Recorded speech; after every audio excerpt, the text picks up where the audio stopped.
Hi, my name is Bruce Bolger, and I'm founder of the Enterprise Engagement Alliance.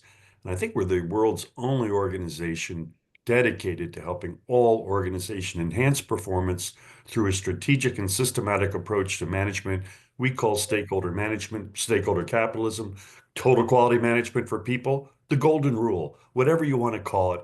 It's all about enhancing your performance through people. And as part of our philosophy of giving away a lot of information, we run a periodic show with our co-host Jackie Basco of Basco Talent and also the Las Vegas Talent Bureau on meaningful meetings, how to use the powerful tool of communication to align and harmonize the interests of the people in your organization, whatever type of business you do. And today we have somebody from the front lines of helping organizations do this. He's Eric Boles, and he's president of the Gamechangers, and he's a very well-known corporate coach, speaker, and support firm called the Gamechangers. And what he's going to share with us today is not so much his story, but what he's learned from his stories, the lessons. So, Eric, I'm sorry, get ready. We're going to probe into what you've learned from this incredible journey from a tiny little town in Montana to a career that has spanned the world. And Jackie, thank you always so much for helping us get terrific people like Eric to participate in the show. Just quickly like to thank the many companies that we do business with. They're in the business of helping you improve performance across the enterprise through communications, engagement, learning, and all, analytics and all those good things. And finally, we give away a ton of information. Uh, Companies can learn everything we do without paying a penny for it. So if people are going to evangelize a great new way to do business, they shouldn't make you pay money, and we don't. So anyway, thank you for that little patience with that lead in. And Eric, thank you so much for being on the show, and Jackie as well. So Eric, I wanted to, again, this is about lessons learned. But the first thing I'd like to get on, how did a guy from, a really rural town in Montana, I believe, unless you're a suburb of a big megalopolis up there I'm not aware of, end up with an incredible career starting with football? What happened to make that happen? Well, the first thing I do want to correct Bruce is you know, I wasn't raised in Montana, so it was What? Artificial intelligence failed me again. it's okay. But but in the state of Washington, I kind of grew up in the Seattle Tacoma area, but what really had the most impact on my life kind of going forward was a town called Ellensburg, Washington. So it was small little not even a suburb of if it was going to be a suburb, it's like a suburb of Yakima, Washington. So it's pretty No, by the small. way, I really did get that from AI. Everybody caution, and because I didn't have time, I always double check it. So that's pretty funny. But go ahead. Yeah, A small town. small town. And so but that small town's impact on my life primarily was more of a college experience. And so even prior to going to college and going to Ellensburg, I was one of those kids, like many others, like a dreamer. Like always wanted to play, or I loved athletics. I loved sports. But I was a very, late bloomer. So when I was in my freshman year in high school, sophomore year in high school, I was 5'3", 5'4", 5'5", one of the smallest guys on each team. Um, uh, and then I had a growth spurt that happened between my junior and senior year, and I went from, 5'7" to 6'3". Holy cow. Yes, yeah, it was a little wild. It was a little wild, Bruce. I like to say I was like, have you ever seen those little does, like a deer with just nothing but legs and, but everything else is really thin. That was me. And No, but we could do a whole program on what that is like. Really, literally to go to a punky little guy yeah, to a tall man. yeah. And when you were talking earlier, Bruce, even how that impacts somebody philosophically, like because even though my body grew in a hurry and I looked in the mirror and I saw that, that's not the image I saw. I was still the little guy who was trying to fit in. And so just that adjustment alone, that's why my experience in college was so important because my first year in college, my second year in college, even though I physically had the stature of someone who was a high performer or looked the part, I really struggled with translating that opportunity into actual performance. And it wasn't because I didn't have competency or skills. It's just my self-image, the issues I had between my ears. I just, and I do see it, to be honest, Bruce, like you see it in business all the time with many leaders who are talented and they usually get promoted beyond, many times they say promoted beyond the competency. No, I really feel like promoted beyond their confidence. Because they got all the measurables. It's just their belief system on the inside. It doesn't quite match it. And because I've lived through that, literally lived through that, I believe it's been helpful sometimes when I'm spending time with leaders who are in many ways going through the same thing.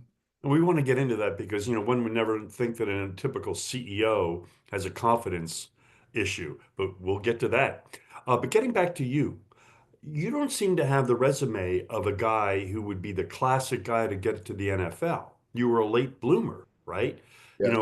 We have a guy, he actually left the NFL, very successful in our town, deliberately to avoid head injury, but he started young. This kid was a star in freshman. So you started late. What in heaven's name got you from there to the NFL?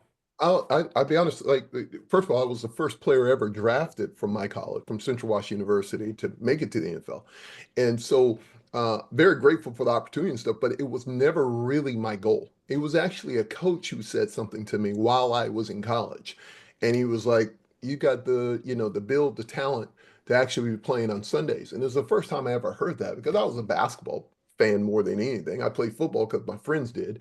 And then, I did it well enough to at least play in college. But you got to realize Central Washington University is not University of Washington. It's not Ohio State. It's not, You're so not Division One. they're not Division One. They're Division Two now, but when I played, they were NAIA. So they weren't even NCAA, right? When I was playing. And so the probability to go from Central to the NFL, that in itself was extremely low. So I had the opportunity to have an experience that very few people ever had, especially coming from that level. The problem was I had an experience that very few people had before. So I didn't have a whole lot of people to talk to about what that experience was going to be like. And so when you ask, some of those life lessons, I actually experienced the very same thing again that I experienced when I went in high school. When I started off grew really late. Next, I'm somewhere I didn't expect. Same thing happened when I got to college. Next, I'm in Ellensburg, Washington. You blink, I'm in New York City, right? Like I'm with the New York Jets, and it happened like that. And so the preparation for I heard, I forget who said this quote, that it was a great quote, but it said, "Are leaders born? Are leaders born or made?" And one of the answers was, "No, many times leaders are just cornered." Right? and that was kind of my story. And so, anyhow, but the lessons in it, though, that I got from it, were a couple. I didn't pick them up early because, obviously, wisdom is definitely wasted on the youth, right? Like there was zero wisdom I'll going vote for on. that. Yeah, yeah. But I will tell you, um, it was through that process that I started to realize that my aha came a little later, but I started to realize, Bruce, that even though I had the physical capability, man, I was really weak mentally. I mean, I was, for me, outside of at times walking around with the being recognized as playing in NFL, the substance underneath it, there was not much there. I was waiting the whole time to be exposed as a fraud, like the whole time.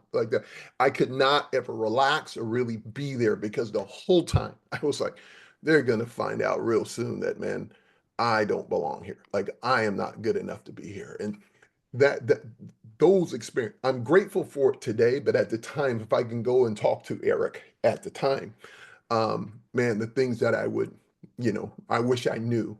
What Uh, would you tell that Eric today? you know what? That is a great question. The first thing I would let that Eric know is that you are more than your job description. And I found my identity not in being an NFL football player. I found my identity in what other people's opinions of me was in terms of being a NFL football player. I had a mentor, and I wish I learned this, but he used to say all the time. He says, you are not who you think you are. You are who you think others think you are. And that's where I ran into a problem. I had zero idea who I actually was.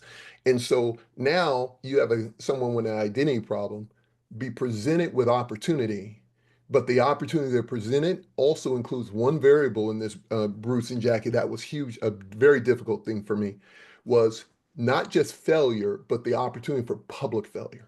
So it's one thing to deal with the fear of failure. It's another thing to deal with if I fail, my friends, my family, my school, our draft is on ESPN. When you're in New York, they write articles every day on how people are performing. When you lose your job, they write about that as well. So I am I'm struggling with my own identity and also struggling with the fact that I can't do it privately, right? Right. So it's all being done publicly. And I didn't really have anybody else to talk to about what that's like because many of the peers around me, I mean, the most fans I ever played with in front of when I was in college was 3,000. Like that's I mean, most of these big cut schools, I mean, they got that That's a at lot of people there, but yeah, yeah, they got that at practice. I had never played in front of more than 3,000 people in my whole life, and so all this was brand new. and so in a sense, you something got you to this aha, to this epiphany. And it sounds to me that this is a lot about what your corporate training about. And Jackie, there was a reason I can see that you wanted to have Eric on this, in that at the end of the day, everybody suffers from this challenge of who am I? Am I who I am, or who I am, or I am what I think other people think I am? How did you get over that? Actually, it wasn't until I left the NFL. So, and in our world, you don't necessarily leave the NFL. But the majority of us get cut from the NFL. Another way of, I had a general manager who said it this way: we get promoted to fan. So we go from a Yeah. player to a fan. But what actually helped That's great. what actually helped me get over it, Bruce, honestly, was actually the experience of getting cut. So at some point, all those things that I could hide in got removed.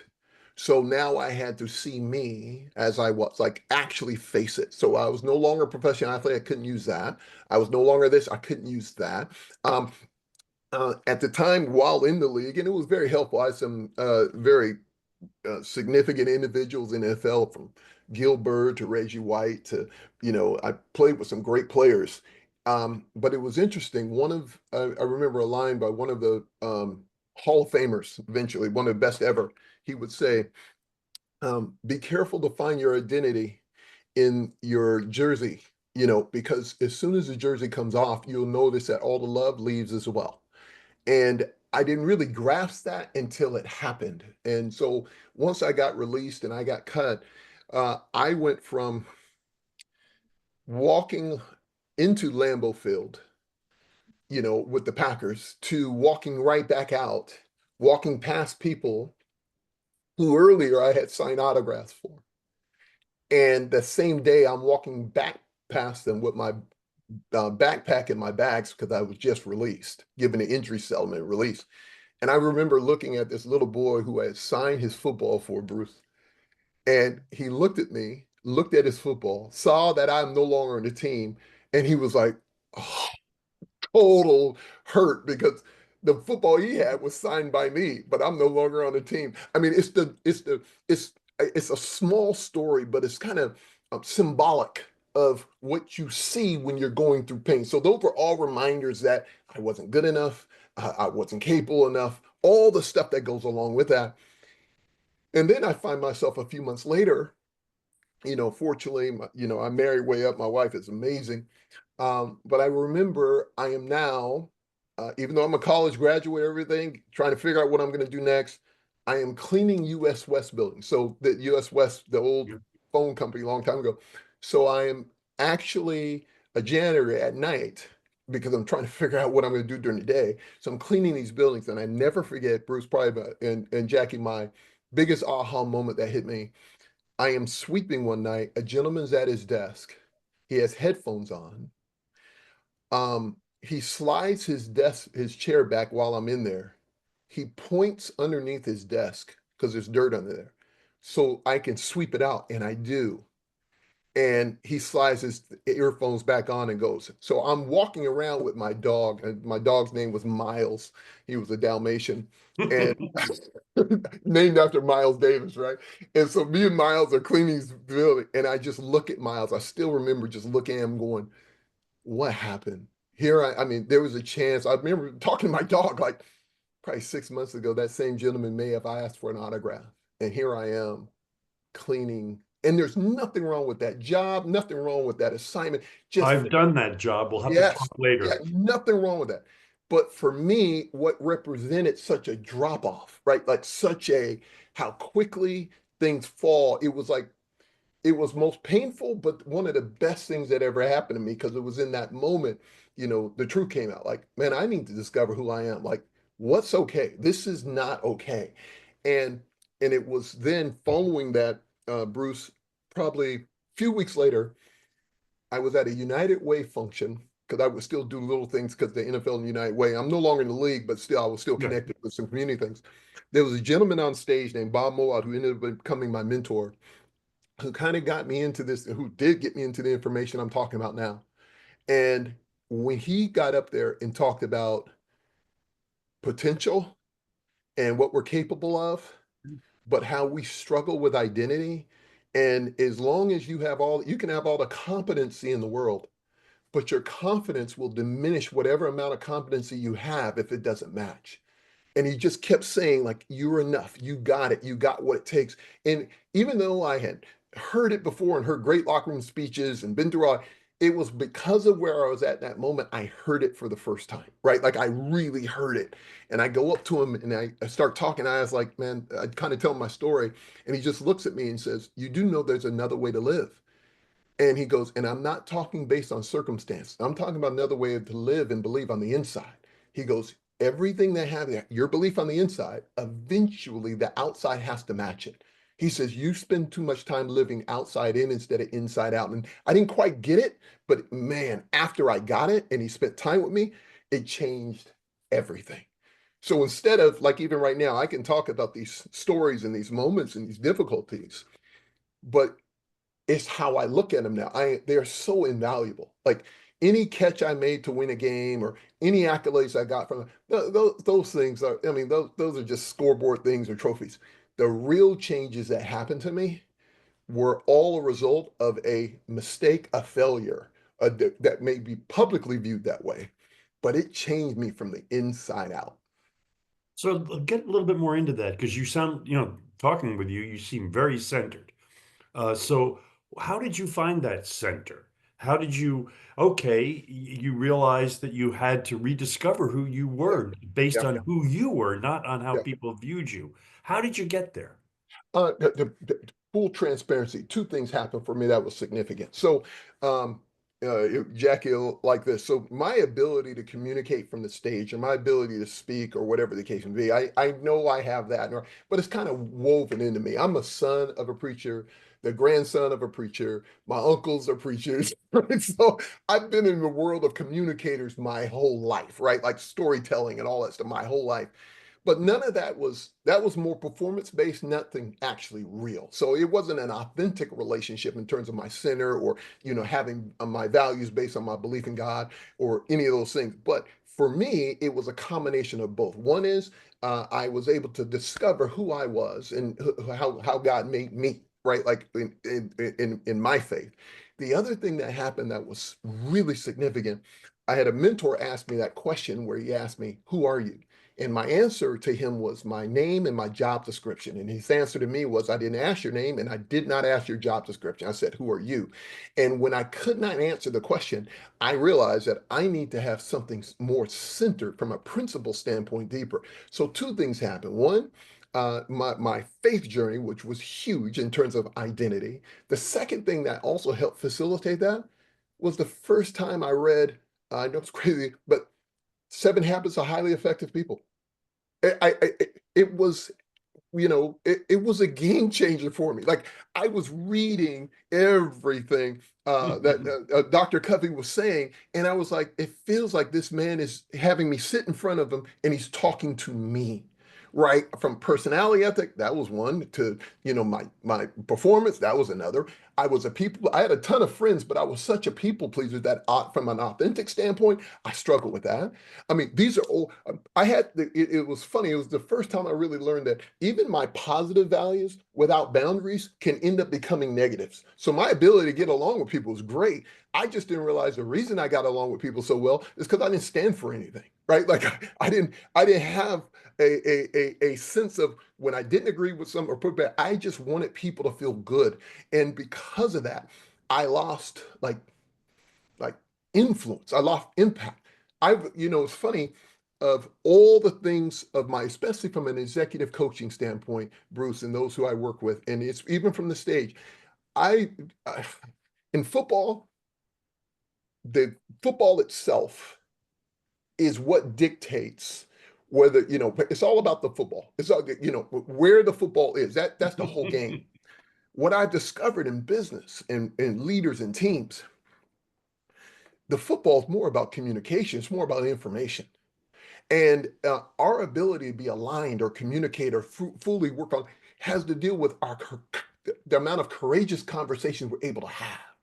And what I recognize is in business, just like in football, there's so much wasted motion when people don't know where the ball is or people aren't clear about what the objective is. And so when you turn around and for myself, what it helped me so much of becoming more and more authentic, it just taught me how to speak truth better now and be okay with the discomfort that comes along with it, and that once we get through it, now we can work on something real. Now we can align around something. If somebody asks me all the time, I get this a lot, even traveling the globe, you know Eric,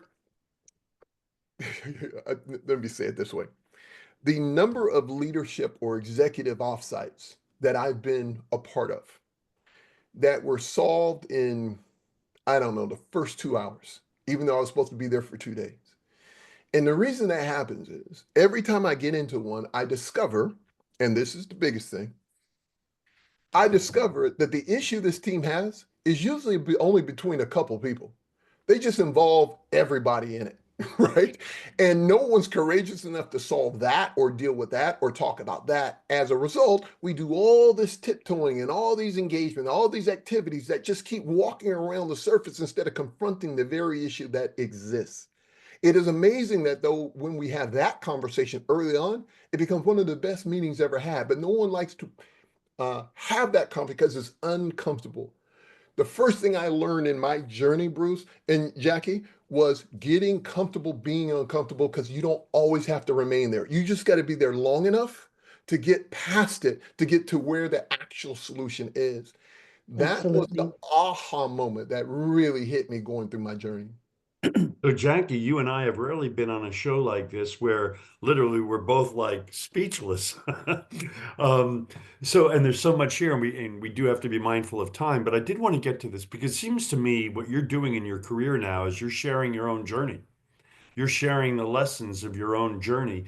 And it would seem to me that, and let's talk a little bit about this. My theory, and I'm always told not to talk about sports because my only sport really is hiking. But I'm a New Yorker. How can you not, right? And it has always felt to me that sports is the microcosm of all human dynamics. And that the games, and it's very hard for a New Yorker to say this, but what Tom Brady did with Tampa, to me, was sheer enterprise engagement. He had a strategic plan and he had values that were very clear. And he built a team strategically, and then he harmonized their interests. He got them all working toward looking at the ball the same way.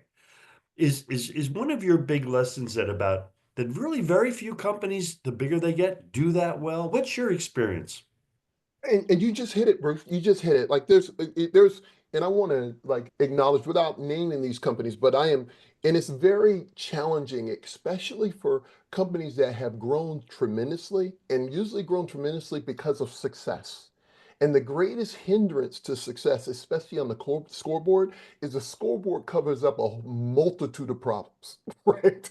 And those problems usually only show up when and they show up, but the problem is the ramifications of those problems show up on the scoreboard later on. So at the moment they show up, they don't initially impact the scoreboard, but they eventually will.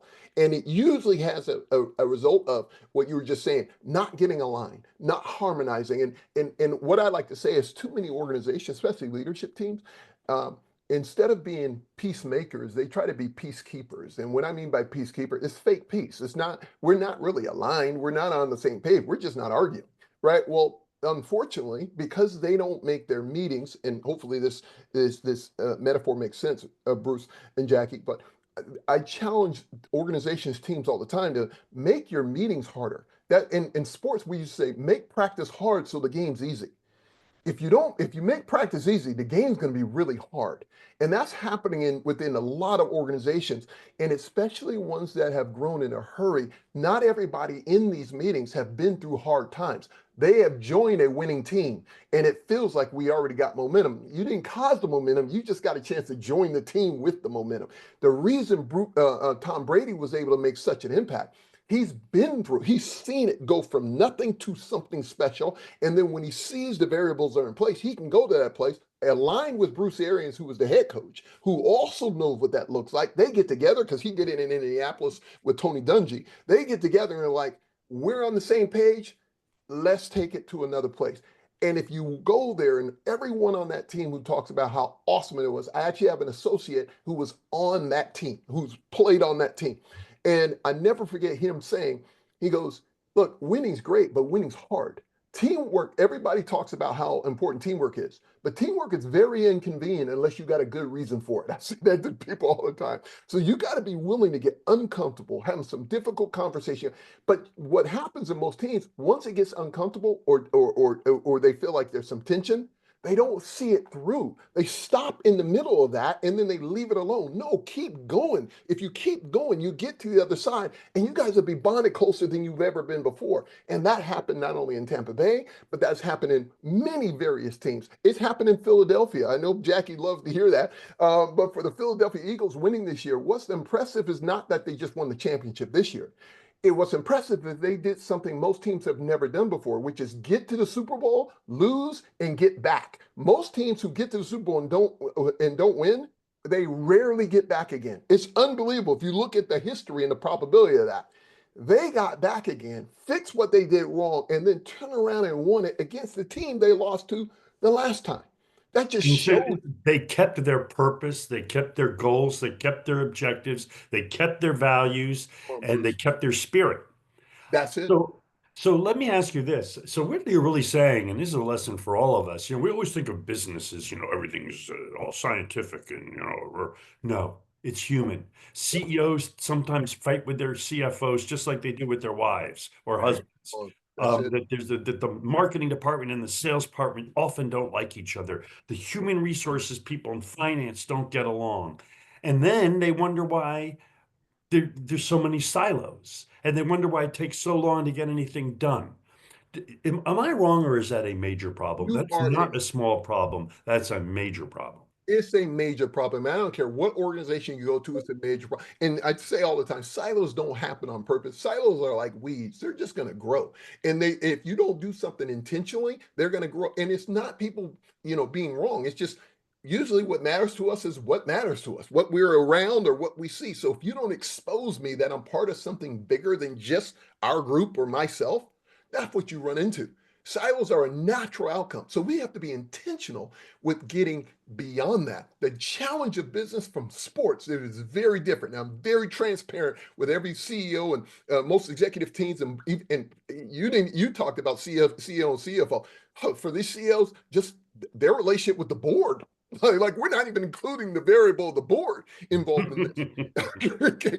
But one of the things that really create challenges, Bruce and Jackie, for many of these for these many of these organizations in dealing with in sports, the goal, the boundaries, what's in bounds, what's out of bounds, the variables that attack are super clear.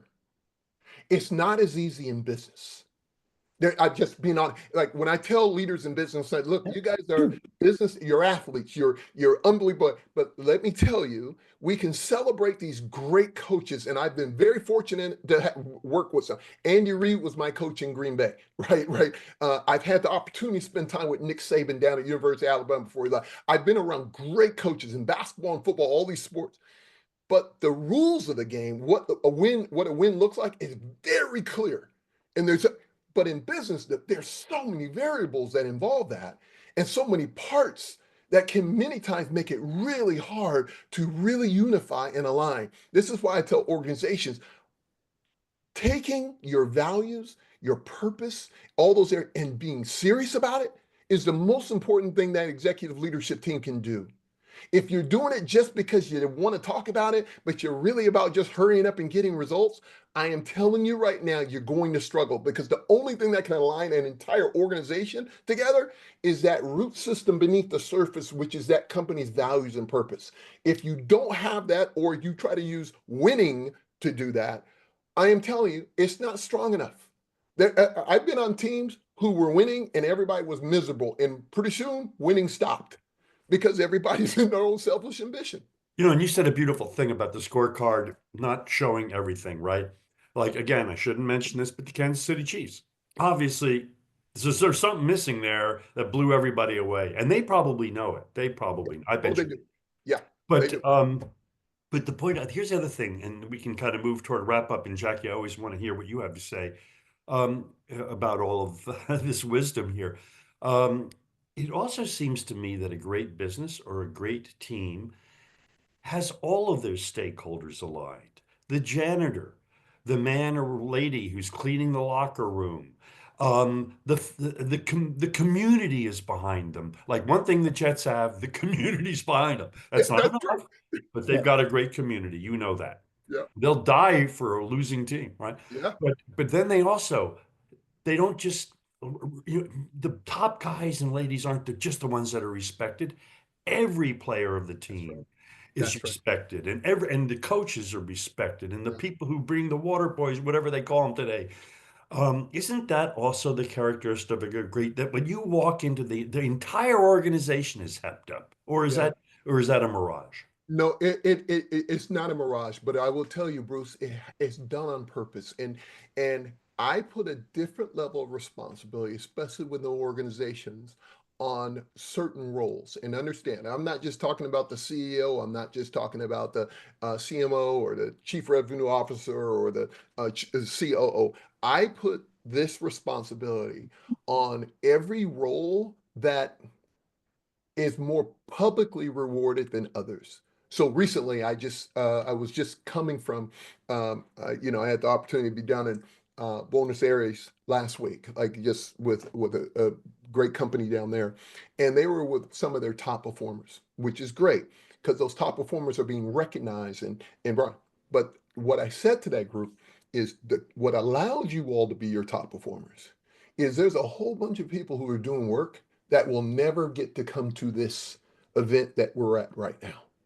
And the way that I coordinate, related it to football, is almost I just related it to an offensive line. I mean, the bottom line is very rarely do any of the fans wear jerseys with the offensive lineman numbers to the games. No, they're always wearing the quarterback's jersey, wide receiver's jersey, the running back's jersey. But the linemen who make it possible for all those other ones to do great work, only time we hear their names is when something goes wrong. Think about it. Like that's the only time their name is mentioned over the airwaves, right? Is when something goes wrong. And so what does that mean? If they're not going to get it publicly, how do you get them aligned to the purpose of it must come from the inside. So that quarterback, those receivers, those running back, those who already get all the attention, are you making sure those who don't get that attention are hearing it from you? And you'll be amazed. I go to all these companies, these sales folks, they spend more time complaining about how the operations aren't going fast enough to match up to their sales and all that. I'm like, you guys get like built in, you get the benefits, you get the wins. Many times you get compensated differently.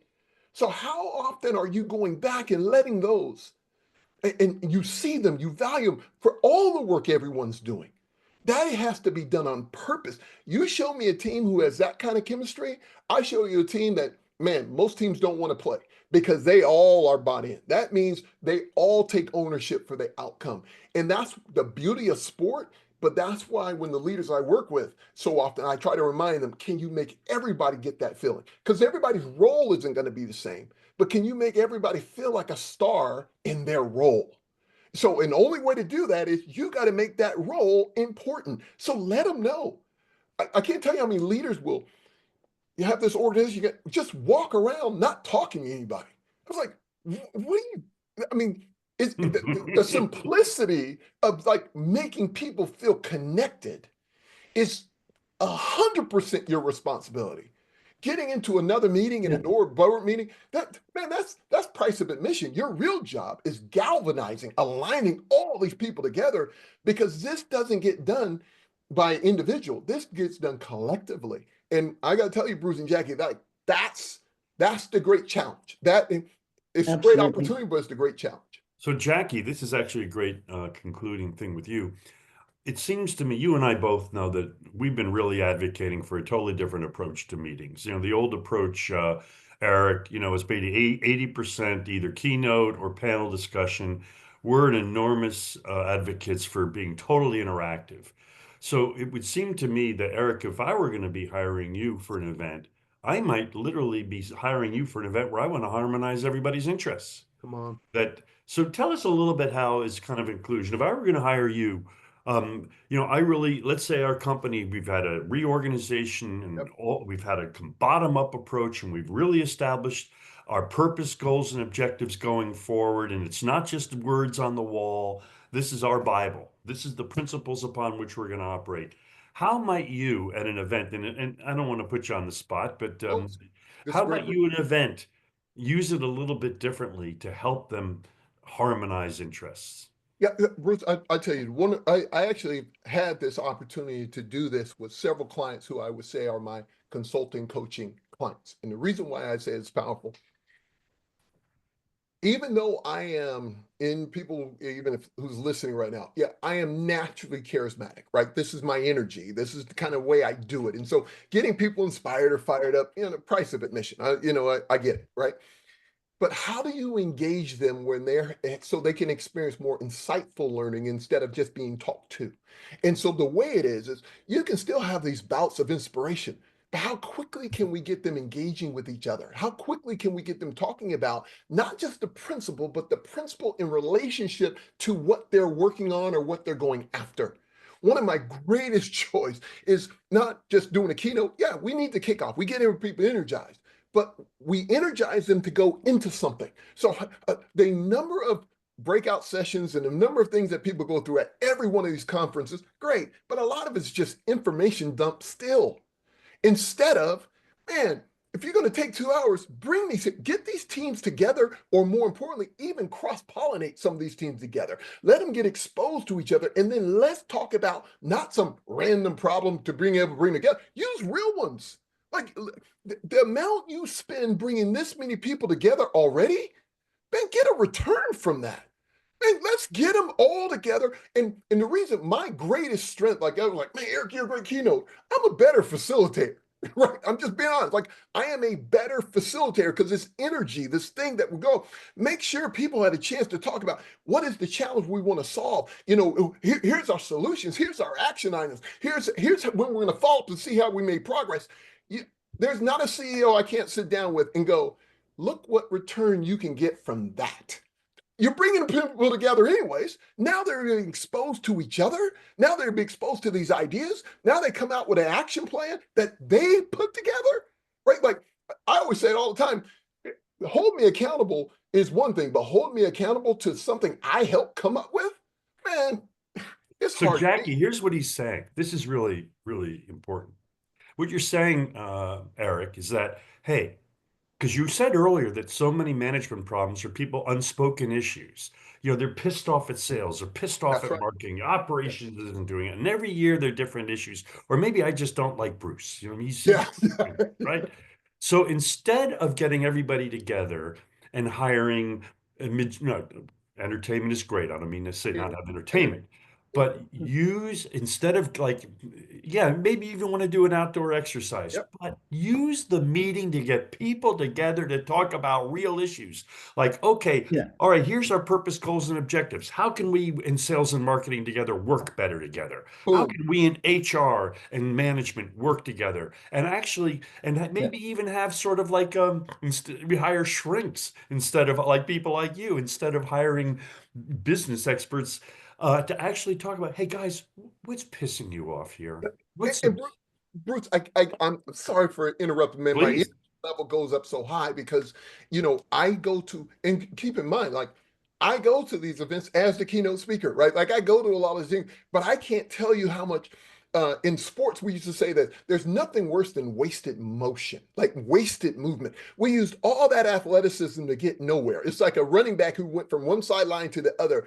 Unbelievable the athleticism. He made 7 people miss. He still only gained 2 yards. So that happens at a lot of these meetings where they have all this activity and people loved it, but they didn't solve a real issue. They didn't align around something. We don't know what they're going back with. We don't, what's the assignment that they're going to have when they go back. And what's even more powerful is when we allow people to be exposed working on a problem, all of a sudden everybody has exposure, greater empathy to another part of the business. I will tell you, Bruce and Jackie, I had one event that I did with a manufacturing facility, manufacturing organization, and the only thing I offered and the only thing I said was, I said, look, expose many of these folks who are in your manufacturing plants to what the final outcome looks like. They're doing all this work and they don't know what the final, they've never seen it, they've never touched it, we did that, we exposed them to Yep. different sides, they left far more engaged than they would have ever left before because now they know they're part of something bigger than themselves. We don't do that enough in these meetings. That should be an outcome and not just from the stage. So Eric, because we are running out of time. In fact, we've gone over time, but it doesn't matter. Um, so really what you're saying, a great idea, Jackie, for a meeting might be before you hold your national sales meeting, before you hold any national meeting, do a survey and find out what's ailing people. Find out what their challenges are. Find out the things that keep them up on Sunday Yeah. night and have everybody provide all of that. And then you come up and maybe you hire a guy like Eric or whomever to come up with, okay, how are we going to address these issues? What's the best format? So the breakouts are not listening to a panel discussion of more experts. The breakouts is this is the sales marketing challenge. So all the sales and marketing people go to the sales marketing challenge, or there might be a wellness challenge where there's too much sickness here. What the heck's going on? So you literally Bruce? identify, or there's an opportunity. We're launching a new product. How do we get everybody on board? And you create, so are you suggesting, Eric, that we actually create our meetings oftentimes around opportunities for improvement and opportunities to address the human issues that are kind of holding us back? Absolutely. Bruce, what Eric talks about is so important to corporations because people, especially a lot of the executives, are not, like Eric said, they're not looking at the little guy. They're not, and some of the little guys, I know, like in production meetings, some of the assistants have bigger ideas than the executives. And it's like Eric makes people open their eyes to listen and find out what the problems are, where we need to engage people. The people need to be engaged. And some of the people that are new people that want to be the boss immediately, let's work on it. Let's all be a team and work on it together. Jackie, So a that is, great facilitator, go ahead, Eric. I was just going to simply say, Jackie, that's so good. My take, especially to all these leaders who put these meetings together, right? You're going to spend the money anyways. So you might as well spend the money and spend the time and invest all the attention and get a return for it. There's nothing worse than not knowing where the X marks the spot, and your people will tell you. Yes, and none of the other stuff goes away. We can still highlight, but it doesn't require that much time. Spend far more time in these meetings on the 20% that makes the 80% difference. But they don't go into it that way. We're almost stuck through the routine of how we do it. People ask me, Eric, what is your primary goal? My primary goal is, yeah, I don't mind doing a kickoff, but I far more like using the kickoff and then go right into breakouts. Like, put everybody to work. It's like a healthy workout. Like, I don't ever like to say I just keynote, but I like to put people through a motivational, inspirational, but educational workout. That means we're going to leave worked on something. So yeah, my muscles are going to be sore, my mind's going to be sore, but you did it with partners. So we walked out with something to go activate. And what's so nice is when we have our meeting, our monthly meeting or our quarterly meeting, we follow up on what we talked about at this big event. Instead of just going big event, a year goes by, another big event, years go by. No, man, make this stuff work. This is So why to summarize then, what you're really saying then for an event, the big opportunity is to view it, not just to bring people together to get to know each other or to have fun no, use it as an innovation opportunity. Use boom. it as an opportunity to bring the organization forward. So set a clear purpose, goals, and objectives. Establish the values around which you're going to get this thing done, and then you'll be able to measure. Did we achieve that purpose? The purpose might have been, we've got too many human challenges here. We've got to break down the silos. So maybe the entire program is designed to break down silos. Maybe another program is appreciation. We are Yep, not, love it. people feel unappreciated here. Why is that? How can we change Totally. that? So in Boom. other words, set clear purpose, goals, objectives, and then measure them. That's it. That's it. Everything that we love about sport, and people always tell me like, "Oh man, I love Sundays." We don't get Sundays. I heard a coach say once, Tony Dungy. He said, "Look, on Sundays, players would play for free. You get paid to practice, right? And so I say the same thing about leaders in business. Look, these events are great, but the real work happens in the in-between time. So tee this up. So we follow through on what was going on, man. People feel it's the momentum that's created when people Yes. leave one of these conferences engaged. You can't even measure. I mean, Well done. there's nothing like it. So it's the difference between being happy Yep. and being engaged in your mission and Oh, how you can make things better. right. Well, Eric, I can't thank you enough for your wisdom, and we're going to somehow consolidate this down to an 800-word article, as well as we will put the entire show on YouTube next week. Jackie, thank you so much for Thank you. And Eric, I look forward to working with you. Oh, Jackie, it's my honor. Thank you. I'm so I grateful love for both everything of that you. you said because the first person I acknowledge is the person cleaning the bathrooms. Come on, And come on. I'm all Eric, we'll about have everybody. stories about Yeah. bathrooms. I did Yeah. it. I did 12 women's rooms and 12 men's rooms a day in New York City. And which bathrooms were cleaner? The women's.